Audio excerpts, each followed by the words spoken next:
ఈ సాయంత్రంలోపు కృషి బ్యాంక్ కుంభకోణం కేసులో ప్రధాన నిందితుడైన కొసరాజు వెంకటేశ్వరరావుపై బెయిల్పై విడుదలవుతున్నారు. దీనిపై మరిన్ని వివరాలు మా ప్రతినిధి కృష్ణ చెంచల్గూడ జైలు నుండి లైవ్లో అందిస్తారు. ఓటు కృష్ణ. థ్యాంక్ యూ కరుణ.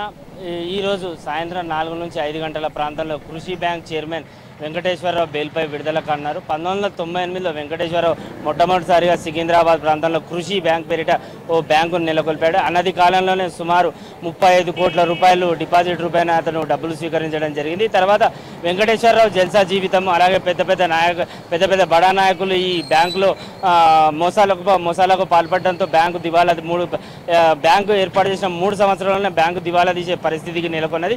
అయితే ఈ విషయం తెలుసుకున్న వెంకటేశ్వరరావు ముందుగానే అతను విదేశాలకు పారిపోవడం జరిగింది. పారిపోయిన తర్వాత 2001లో విదేశాలకు బ్యాంకాక్ పోయిన అతను వెంకటేశ్వరరావు అక్కడ కూడా ఒక సాఫ్ట్వేర్ కంపెనీని ఏర్పాటు చేసి అక్కడ కూడా మోసాలు చేయడం ప్రారంభించాడు. అయితే 2005లో థాయిలాండ్కు చెందిన పోలీసులు వెంకటేశ్వరరావుని అదుపులోకి తీసుకున్నారు. అప్పటికే ఈ విషయం మన రాష్ట్ర వ్యాప్తంగా సంచలనం రేకెత్తించింది.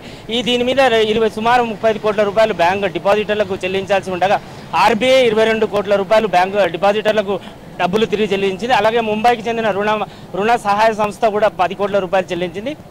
ఆ తర్వాత పంజగుట్టల్లోని అతని ఆస్తులను వేలమేసి సేకరించిన 2 కోట్ల రూపాయలను కూడా డిపాజిట్లకు చెల్లించడం జరిగింది. అయితే ప్రస్తుతం మన వెంకటేశ్వరరావు 3,85,00,000 రూపాయలు డిపాజిటర్లకు చెల్లించాల్సి ఉంది.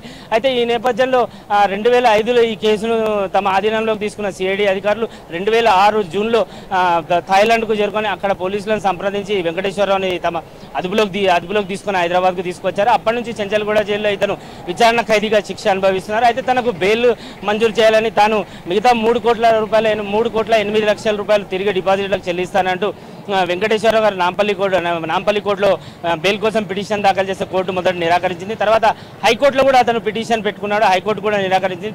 చిట్ట చివరిగా అతను సుప్రీంకోర్టులో పెట్టగానే సుప్రీంకోర్టు ఒక్కొక్కరు 50 లక్షల చొప్పున 4 వ్యక్తులు 2 కోట్ల రూపాయలు డిపాజిట్ చెల్లిస్తే అతనికి బెయిల్ అందజేస్తామని చెప్పి ఆదేశించడం జరిగింది.